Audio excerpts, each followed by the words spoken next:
Wakinya mugunda-ini wa Muhu kuria andu a nyumba 174 mathamirio ni thirikari miaka 12 mihituku. Mbica iria uratungana nayo ni hema ndarukangu na nyumba cia mabati cierekeire gutharuka.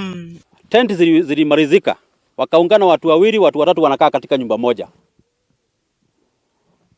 Sasa tukiambiwa mambo ya social distancing, mkiwa familia tatu katika nyumba moja mtafanya self distancing namna gani? Hema-ini imwe turakora Joseph Thuku wa kuria o hindi arahuka uriri wake ari mbito iria atirire na honge cia miti murare na ndogo cikimwagithia thayo.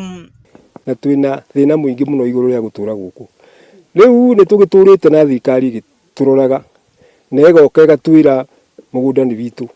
Nego okega twira igathi na mbere gutumiriria kuka guku ni gwitu na tugaikara tuwi uguo.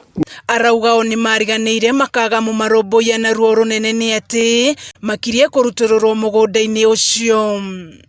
Juzi kama wiki moja iliyopita tumepata habari kwamba gari moja ikakuja hapa. Ilipokuja hapa ni gari kubwa ya mabwenyenye wakubwa. Wakaasha kama wametujulisha. Mjue hapa ni wiki moja ama mbili kumetolewa court order mtakuja kufurushwa kutoka shamba hili. Sasa tunataka usaidizi wa rais wetu atuokoe.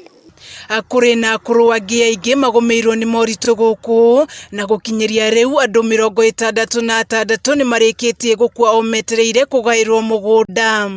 Wakongwe wako hapa siku ya leo, wengine wameaga dunia, na hivi leo court order inakuja wafukuzwe kutoka kwa shamba ambaye waliletwa na serikali ya nchi ya Kenya.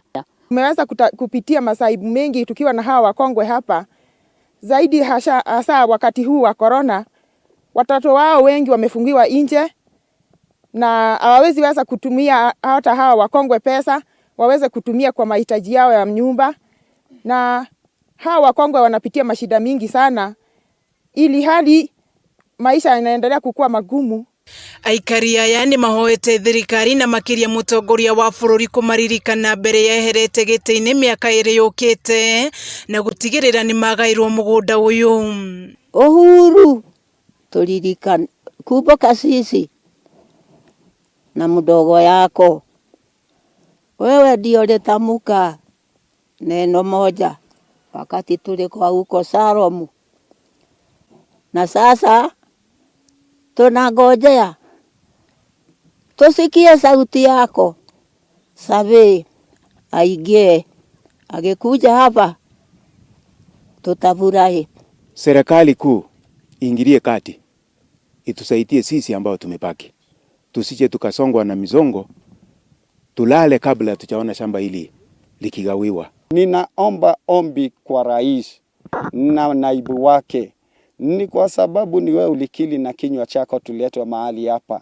Tunakuomba kama hujatoka katika hatamu, kama hatujaingia katika siasa campaign, tumekuomba kwa hiyo miaka 2 ambayo imesalia uwe na huruma, kwa sababu na neema kutoka tumaini kwa Mungu. Tumaini letu liko kwa wewe na naibu wako.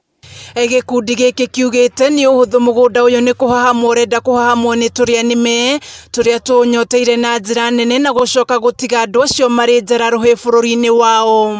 Hili shamba na hili shamba ni shamba mzuri, na ndivyo wanasiasa wengine ambao ni mabwenyenye vile wanasema wanalitaka kulichukua ili waweze kuligawanya. Na kwa hivyo sisi kama waathiriwa na sisi kama masikini hatutakubali hili shamba liweze kunyakuriwa hapa. Kameme TV githie na mbere na gukuguriria maria maregariura kaunti-ini ya Kiambu, njetagwo Wanjiku wa Wanjiku.